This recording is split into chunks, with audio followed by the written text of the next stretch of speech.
So, Shakespeare has written his poem, Venus and Adonis, and his old school friend Richard Field has agreed to publish it.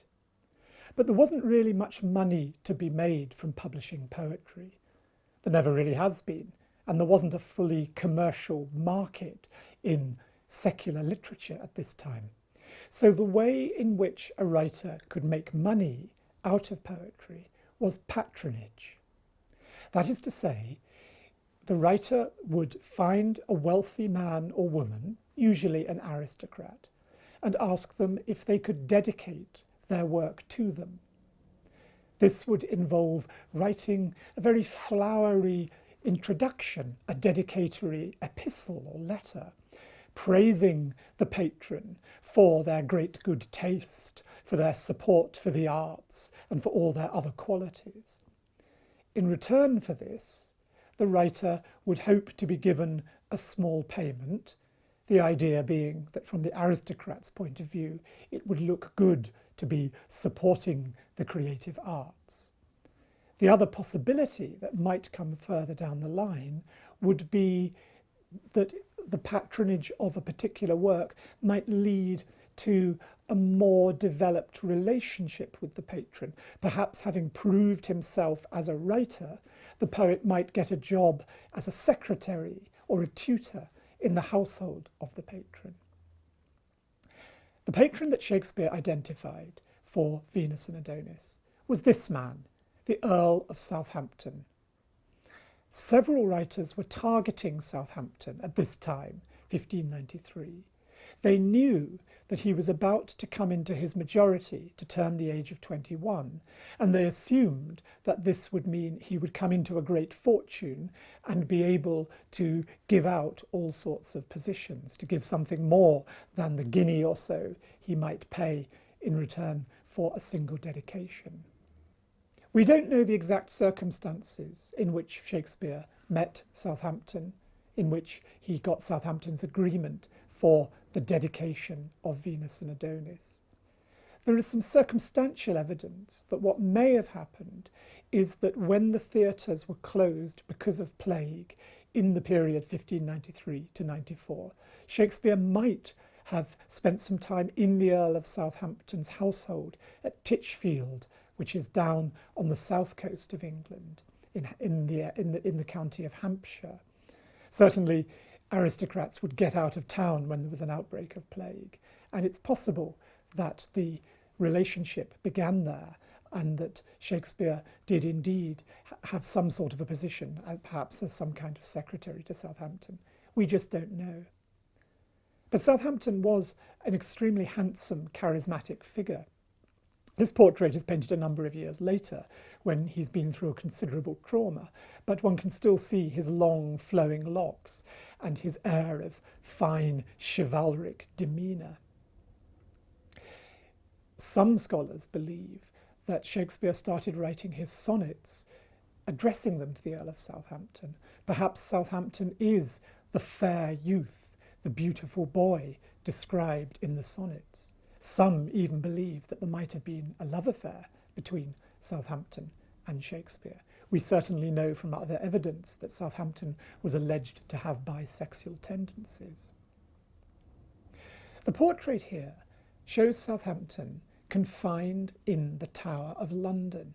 You can see it's not quite as elegant a room as you might first imagine when you look at it. The glass is cracked. Southampton himself is a little the worse for wear. His arm is in a sling.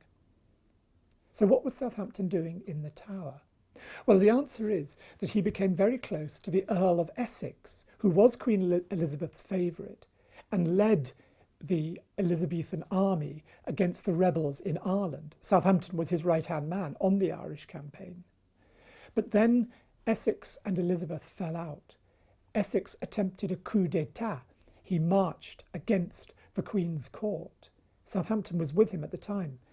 Essex was sentenced to death and duly executed. Southampton was confined in the Tower, stripped of his title.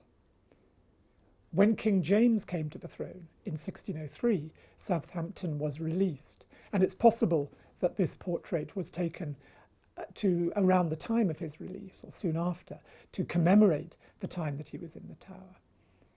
He's accompanied by his loyal cat.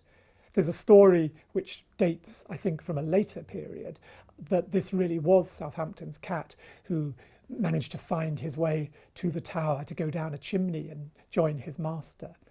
That may well be an apocryphal invention, a piece of myth-making, but it's intended, but the position of the cat in the portrait is intended to suggest something about loyalty. Southampton is saying, I am loyal to the king, I am not a traitor. But by this time, Southampton's name was dangerous. He was, in a sense, a tarnished patron. Shakespeare had begun to make his way as a writer by dedicating Venus and Adonis and then a second poem, The Rape of Lucrece, to Southampton. But by 1603, when his acting company had become the King's Men, they needed to look elsewhere for patronage. And so it was that Shakespeare's acting company turned to another beautiful young man, the Earl of Pembroke, who was a loyal follower of King James. He had indeed been one of the English lords who rode to Scotland to tell James that Elizabeth had died, and James was now to take the throne of England as well as that of Scotland. I've got here in the Shakespeare Birthplace Trust a fantastic relic. We don't actually know this is authentic, but a great 19th century Shakespeare scholar and collector called Halliwell Phillips believed that it was.